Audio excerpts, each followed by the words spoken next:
Bonjour à tous, bienvenue dans ce live. Ah bah voilà Marie. Donc du coup aujourd'hui on est dans un live spécial CUPGE. Pourquoi on a décidé de faire ce live? Tout simplement parce que beaucoup de terminales, moi aussi ça peut intéresser les BCPST en première année qui veulent se réorienter. T'es en terminale et pour toi t'as la fac ou t'as la BCPST et la prépa. Et en fait il y a plein d'autres options qui sont vraiment pas mal. Et on va faire une série de plusieurs lives comme ça. Et donc, on commence avec la CUPGE. Donc, est-ce que tu peux nous dire où es-tu maintenant? Qu'est-ce que tu as fait? C'est quoi ton parcours? Qui es-tu? Donc, moi, c'est Marie-Alix, donc j'ai 21 ans et je suis actuellement à AgroParisTech, donc l'école d'ingénieurs qui est sur Paris, que j'ai intégrée suite à une CUPGE, donc une classe universitaire préparatoire aux grandes écoles, donc pas du tout une BCPST. Et actuellement, du coup, je suis chez Pandagro en tant que community manager. Donc voilà, je suis passée par la fac, donc la CUPGE, et puis ensuite, j'ai passé le concours. Et je suis partie à Paris dans l'école que j'ai obtenue, qui est AgroParisTech. Voilà un petit peu pour mon parcours. Sinon, la partie après les études, je me destine plutôt sur la partie alimentaire. C'est pour ça qu'aussi j'ai choisi AgroParisTech parce que c'est ceux qui ont une dominante alimentaire très développée, donc surtout tout ce qui est l'aspect marketing et communication. On va commencer par les questions en live direct comme Ouais. ça. Bonjour, je suis en terminale S et j'ai une question. Je cherche à savoir si la formation CUPGE permet d'intégrer les écoles veto. Oui, oui, oui, ça permet tout à fait d'intégrer les écoles veto. C'est pas le même panel d'écoles que celui de BCPST, mais sur la banque agro et veto, c'est exactement la même que celle que vous pouvez rejoindre par BCPST. Toutes les mêmes écoles d'agro et de veto que vous pouvez avoir par BCPST, vous pouvez les avoir par la CUPGE aussi. Et avec l'NGES en complément. Ouais, je me suis pas présenté. Donc moi, je suis Florian, je suis le fondateur de Pandagro. Donc entre autres l'Instagram et en fait on fait des flash fiches chez Pandagro. En fait, vous en avez jamais vu parce que c'est pas encore sorti, mais ça va pas tarder. Donc en fait, c'est des decks de flash fiches gamifiés. Donc ça fait 2 ans et demi qu'on travaille dessus. Ça a un peu changé. À la base, on voulait faire des vidéos. Mais ça va bientôt apparaître et ce sera pour sûrement, enfin surtout pour les BCPST et les TB du coup qui ont un programme similaire. Première question, enfin deuxième, est-ce que c'est beaucoup plus centré sur ce qui est étudié en école de veto, la CUPGE? Comme on part d'une base de licence de bio, forcément, il y a tout un panel de bio qui est beaucoup plus large que celle de la BCPST. On a énormément de cours de physiologie, d'anatomie, de reproduction, de génétique. Donc des choses qui touchent beaucoup plus à l'animal que ce que j'ai l'impression que vous pouvez voir en BCPST, même si vous en voyez aussi. Parce que nous, du coup, on passe moins de temps sur les matières un peu abstraites comme les maths et la physique pour passer plus de temps à étudier la biologie. Que en BCPST, on n'étudie pas vraiment, enfin on a des dissections de ce qui s'approche en école de veto.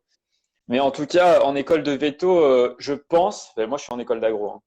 Je pense que il y a quand même une très grosse fracture parce que direct en école de veto, on a beaucoup de stages, on est dans la pratique. C'est pas pareil Mm. que la CUPG ou la BCPST, c'est plus de la théorie, même si on a un chapitre de lavage par exemple, mais on a quelques dissections, mais c'est loin d'être ce qu'on fait en veto, quoi. Est-ce que c'est plus sélectif que la prépa BCPST? Alors ça, c'est pareil, j'en ai aucune idée. Niveau stress, c'est bien moins important qu'en BCPST. Le cursus est beaucoup plus facile à suivre et beaucoup moins impactant émotionnellement et psychologiquement. Après, de mon ressenti à moi, dans ma prépa universitaire, les écoles de veto semblent très difficiles à avoir. C'est des toutes petites promotions, hein. On est 30 par prépa. Et il y en a 3 qui étaient admissibles en veto et une qui a effectivement intégré. Et par contre, on a tous eu une école d'agro. Donc j'ai l'impression que veto est un petit peu plus compliqué à obtenir. Mais agro, ça me semble quand même. Enfin, on a tous intégré, quoi. Et on a tous eu des écoles assez cool. J'ai l'impression que c'est peut-être un peu moins sélectif sur l'agro, sur veto, je voudrais pas me positionner. Par contre, notre place, elle n'est pas du tout assurée jusqu'au bout. C'est-à-dire qu'il y a une sélection pour y rentrer à la première année, parce que ça se fait en complément d'une licence.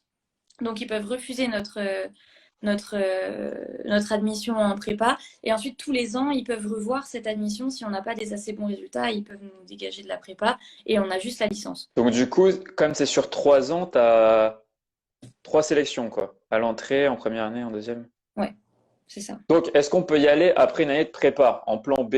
Voilà. Donc, oui. Et vas-y, je te laisse répondre si tu veux rester On peut y pour aller. plus. On peut l'intégrer n'importe quand. Nous, il y avait une fille dans notre promo qui l'a intégré après avoir fait 6 semaines de BCPST, ça lui a pas plu. Donc, elle a intégré en retard de 6 semaines, quoi. Ensuite, on en a récupéré après la première année et on en a récupéré après la deuxième année. Donc des gens qui soit avaient fait 1 an de prépa, ça leur avait pas plu, s'étaient réorientés, soit des gens qui avaient fait 2 ans de prépa, qui avaient raté leur concours et qui voulaient pas faire 5 ans, mais qui voulaient s'assurer une licence au moins s'ils n'avaient pas d'école derrière. Donc oui, ça s'intègre tout à fait en plan B après une BCPST ou pendant une BCPST. Et du coup, toi, t'étais où exactement en CUPGE? Moi, j'étais à Dijon. Des À CUPG, Dijon, ok. semble qu'il y en a une trentaine. Il y en a 5 qui sont un peu plus connues. Il y a celle de Paris, de Dijon, il doit y avoir Marseille. Next question. Comment se déroule une journée ou une semaine type en CUPGE? Est-ce que tu as des activités à côté? Est-ce que tu as du temps libre? Parce qu'en prépa, on n'en a pas trop. Il y a beaucoup de temps libre. Il y a vraiment beaucoup, beaucoup de temps libre. C'est ça qui diffère le plus d'une BCPST classique. C'est que on a la licence, donc qui nous prend à peu près 25 heures par semaine. Ou non, peut-être plutôt 20 heures par semaine. Et puis on a la prépa qui nous rajoute 8 heures. Donc en fait, c'est hyper complémentaire et ça nous permet de faire plein plein de choses à côté. Il y en a plein qui faisaient de l'équitation à côté ou des choses comme ça. Moi, ça m'a permis de faire plein de trucs. Ça m'a permis de beaucoup voyager. Ça m'a permis de travailler à côté, de trouver des stages, d'avoir un CV hyper enrichi. Comme ça, quand je suis rentrée à l'école, j'avais un CV qui était déjà hyper complet. Donc pour moi, c'est un mode de formation qui est hyper bien organisé. Bon, après, c'est mon avis personnel. Mais oui, il y a beaucoup, beaucoup plus de temps libre qu'en BCPST, ça c'est sûr. Et du coup, c'était dur d'avoir APT? Parce que c'est la meilleure école d'agro, enfin la plus sélective. En soi, APT n'est pas si dur à avoir que ça. C'est une école qui est bien classée. Du coup, ben, forcément, il y a une compétition qui est un peu plus forte. Euh, Après, voilà, moi, c'est ce que j'avais dit pour tout vous dire. J'avais passé l'écrit, j'étais très très mal classée. J'étais 189, donc pour nous, c'est un mauvais classement. Euh, Sur 300, c'est ça? ouais, à peu près 300-400 en fonction des années. Donc c'était pas un super bon classement, ça me permettait d'avoir une école, mais pas top. Et en fait, les oraux comptent énormément et ça m'a permis de remonter 21e. Et en fait, c'est comme ça que j'ai eu APT. C'est grâce aux oraux, en fait. Parce que APT, ils prennent 40 CUPGE. Et donc, en général, ils vont jusqu'au 60e classé, quelque chose comme ça. Et c'est dur, mais c'est vraiment pas impossible, quoi. Donc, tu as 20-25 heures de cours par semaine. Ouais. Donc, en gros, tu as 15-20 heures de licence. Et après, tu as 5 heures de prépa. C'est Ouais, ça? c'est qu'on avait 8 heures de prépa par semaine. Donc, il doit y avoir 18-20 heures de licence et ouais, 8 heures de prépa. 4 heures. Ok. Et t'avais sport aussi ou? Non, non. Next question. D'ailleurs, comment s'est fait la sélection pour la prépa? T'avais plusieurs choix. T'as eu celui que tu voulais? Donc, en fait, c'est comme une sélection basique en post-bac. C'est des choix qui sont faits sur, ben, moi, de mon époque, c'était APB, ouais, ça. Et maintenant, c'est Parcoursup. Donc, c'est demander à rejoindre une licence avec l'option préparation au concours B. Après, par contre, pour la partie préparatoire, ils demandent tout un dossier avec lettre de motivation, recommandations des enseignants, les stages que tu as pu faire avant, des trucs. Mais du coup, pour entrer, c'était quand même assez facile d'entrer en CPGE. Enfin, t'avais quoi comme moyenne à peu près en terminale? Euh, C'était dans ter- le top ou? Alors, terminale, au lycée, j'étais pas bonne. Je sais pas, j'avais 13-14 de moyenne. Mais par contre, j'avais mon bac. Et au bac, j'ai eu une bonne mention. Et du coup, je pense que c'est ça qui a joué. Et comme j'avais déjà fait des stages, ça a appuyé un peu ma candidature. Et du coup. Niveau ambiance dans ta glace. Ben, comme je le disais, ça tourne beaucoup tous les ans. On perd des gens et on en récupère d'autres. Du coup, ben, c'était plutôt une bonne ambiance. On sortait beaucoup. Il y a jamais eu ce sentiment de compétition, que c'était vraiment hyper sur l'entraide, etc. Même pour la préparation au concours, en fait, on est lâché un mois avant le concours et on est en full autonomie pour réviser tout seul. Et même là, enfin moi j'étais complètement larguée pour l'écrit, j'étais complètement en retard. Et il y a plein de gens qui m'ont pris sous leur aile et qui m'ont fait réviser à fond. Enfin vraiment, il n'y a pas du tout de compétition et de mauvais esprit, quoi. Vous savez que le programme change. Est-ce qu'il y a des changements? Est-ce que tu es au courant s'il y a des changements en CUPGE? Alors oui, moi mon programme en fait c'est beaucoup plus simple que les concours BCPST. Les concours c'est si tu postules à agro, tu passes maths physique et si tu postules à veto, tu passes chimie orga, chimie générale pour l'écrit, plus un examen de dossier. Et là, ils ont changé des choses. Tout le monde a un examen d'anglais, oral et écrit, il me semble. Après, je sais qu'il y a une réforme qui doit venir encore, mais je la connais pas réellement. Hmm. Mais je crois que Elle maintenant, est peut-être pas sortie. ils mettent beaucoup l'accent sur les langues parce que, ben, en fait, en école d'ingé, on nous le demande, quoi. Que tu vivais à Dijon pendant ta CUPGE. Ben, moi, je suis donc, je suis restée chez mes parents pendant la CUPGE. Après, il y a plein de choses qui sont mises en place pour les étudiants à la fac. Il y a énormément de résidences universitaires qui sont ouvertes aux étudiants. Et j'avais beaucoup d'amis qui étaient en coloc aussi, juste à côté de la fac. Petit message de Claire, ok, il y a plus d'écrits en agro et anglais qu'à l'oral, et il n'y a pas de maths en veto. On peut maintenant passer le concours en L2. Ok, Ah, ok. bah voilà les news. Comment se passent les examens? Ils distinguent deux examens. Ils distinguent l'examen de la licence, donc qui se fait tous les 6 mois, enfin tous les 6 mois, tous les demi-années quoi. Donc on a une grosse session en janvier où on passe toutes les matières du premier semestre et une grosse session en juin où on passe toutes les matières du deuxième semestre. En gros, c'est un peu le prof qui voit ce qu'il a envie de faire. Très souvent, il y avait un DS en même temps que les autres partiels de la licence, en janvier aussi, et puis ben non, du coup, en juin, en mai. On organise comme ça, il n'y a pas vraiment de contrôle continu, c'est vraiment des gros examens en fin de semestre où il faut tout savoir. Quels sont les avantages et inconvénients de cette filière au final? Alors, le gros avantage pour moi, c'est le temps libre que ça laisse. Et l'énorme gap de pression qu'il y a entre la CEPGE et la BCPST, c'est beaucoup plus calme, beaucoup plus serein. Par contre, le fait que les examens ils soient vraiment en fin de semestre comme ça fait qu'on n'est pas stimulé pour travailler de manière régulière. Donc personnellement, c'était pas du tout une bonne méthode, mais j'accumulais tout mon retard du semestre et ensuite, je bûchais de ouf avant. Bon, jamais sans faire blanche ou des trucs comme ça, quoi. Mais du coup, c'est vrai que si c'est des élèves qui sont pas autonomes, ça va être plus dur quoi, de travailler régulièrement parce qu'on ne nous demande pas de devoir toutes les semaines ou on ne nous fait pas un suivi sur notre travail. Aussi, on a du retard en maths, genre vraiment. Moi, je l'ai senti dès la première semaine d'AgroParisTech. Là où mes potes de BCPST ils sont arrivés, c'était des vacances pour eux. Moi, je savais que je me remette au travail, quoi. Donc là aussi, il y a un petit gap sur les maths. En école, il n'y a pas de remise en niveau. Il n'y a pas de remise à niveau. Ouais. Il y en a à G2E, enfin à l'ENSG. Ils ont au début de l'année, je crois que le premier mois, c'est que de la remise à niveau. Et ils ont genre un mois de remise à niveau vraiment en maths. Mais il n'y a pas ça en école d'agro. Comment se déroule concrètement le concours? On a des concours blancs toute l'année avant le concours. Donc, on en a 3 sur l'année pour voir un peu où on en est, notre niveau. Et les cours s'arrêtent, comme je l'ai dit, un mois avant le concours. Donc, en fait, un mois avant le concours, c'est une organisation de ouf pour réussir à rentrer ce qu'il faut dans ta tête en un mois. J'ai eu la chance d'avoir 2 copines qui m'ont pris sous leur aile et qui m'ont dit on passe le mois ensemble. Donc on a limite vécu ensemble pendant un mois et on dormait, on mangeait concours, on respirait concours, on faisait tout concours. Et du coup, ce mois-là, on était de 8h à 22h à nos tables à réviser à fond.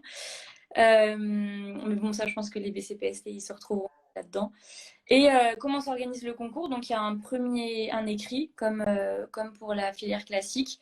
Il y a plusieurs centres d'écrit répartis en France. Donc, moi, j'étais sur Lyon. On arrive, on passe l'écrit, on repart comme un concours classique. Et on a un examen de dossier. Donc, on a un dossier à soumettre avec lettre de motivation, stage, référence, lettre de recommandation, plein, plein de trucs. De là, donc de nos deux écrits, donc maths physique pour les agro et chimie orga, chimie G pour les vétos, plus le dossier, il y a une note qui en découle. On a un premier classement admissibilité comme dans les filières classiques. Et suite à ça, on est convoqué à un oral. Donc l'oral, il est toujours à Paris, au centre de Claude Bernard dans le 5e, à AgroParisTech. Et donc là, on a 2 oraux. On a un oral de motivation où on se présente et on présente notre projet pendant 20 minutes. Donc ils vont nous noter sur la solidité du projet. Et on a un oral de culture G. C'est des sujets hyper variés. J'ai une copine qui a eu un texte de bioéthique de Kant. Moi, j'ai eu l'impact de l'agriculture conventionnelle sur la pollution des nappes phréatiques. Enfin, c'est des sujets hyper variés sur tout ce qui pourrait, de près ou de loin, toucher à de l'agro ou du veto. Et on l'a pas en avance. Et du coup, on bûche dessus pendant 20 minutes et après, on présente. Et du coup, ben, il faut montrer qu'on a une culture G. Donc ça, c'est D'accord. à réviser quand même. Parce que se refaire une culture G sur un truc aussi vaste, c'est un sacré truc. Mais bon, Ouais, j'avoue, vous n'avez pas une base de données de sujets potentiels en culture G. non. Et il est gros coef, cet oral de culture G? Ben, autant que la motivation, en fait. Le écrit oral, c'est 50-50. Et tout a un coef de 1 dedans. Sur maths physique, c'était un peu. C'était genre 1,208, un truc comme ça. Après, mais des trucs. Enfin, il faut que tu sois préparé à ce qu'on te demande qui était ministre de la Santé en 1956. Enfin, il faut avoir des bases de ouf, quoi. Mais en soi, c'est hyper intéressant parce que pendant la télévision, t'apprends énormément de choses. Attends, on a une question là. Comment faire pour s'entraîner à cet oral justement? Moi, j'avais énormément de cours de préparation à l'oral. Dijon, c'est vraiment une des grandes forces de la prépa, c'est que pour l'oral, on est super bien préparé. On a des super profs. Et en fait, souvent, on a des profs qui ont eux-mêmes jugé cet oral et qui maintenant enseignent à AgroSup Dijon et qui viennent nous s'entraîner à l'oral. Ben, la motivation, c'est s'entraîner à faire le bon timing et à sélectionner exactement les informations qui pourraient faire que tu te démarques pour pas rentrer dans un schéma bateau de je suis ça, je veux faire ça, je suis motivée. Ben oui, tout le monde est motivé, quoi. Faut avoir le petit truc qui décale. Et la culture G, eh ben on avait une prof qui nous avait conseillé de récupérer tous les Sciences et Vie, Le Monde Junior ou les trucs comme ça qui avaient été édités dans les 5 dernières années et de tous les lire. Moi, c'était trop long, j'ai pas fait ça. Moi, je suis allée sur Wikipédia, j'ai lu toutes les pages Wikipédia et dès qu'il y avait un lien qui m'emmenait vers une autre page Wikipédia, bah, c'était aussi. Moi, une de mes questions, c'était qui avait dit qu'à la fin de son mandat, on pourrait nager dans la Seine. Et ça, si je n'avais pas eu Wikipédia, j'aurais cru que c'était Jacques Chirac, quoi. Enfin, c'est prendre toutes les infos que tu peux partout sur tous les réseaux et puis espérer d'avoir des questions auxquelles tu peux répondre. Tu sais pas la réponse? Tu fais quoi? T'as zéro? Aussi, il te juge à ta capacité à te sortir de situations. Voilà. Ça marche. Bon, bah, on a fini là si vous avez plus de questions. Merci à tous d'avoir vu cette vidéo. Merci Marie-Alix. Et puis Franchement, c'était super bien. si vous avez des questions, n'hésitez pas à me contacter. Il y a mon Instagram qui doit s'afficher quelque part sur l'interface là. Ouais. N'hésitez pas à m'écrire. Vous la contactez directement ou alors vous contactez Pentagro, elle vous répondra. Exactement. Bonne soirée! Bonne soirée!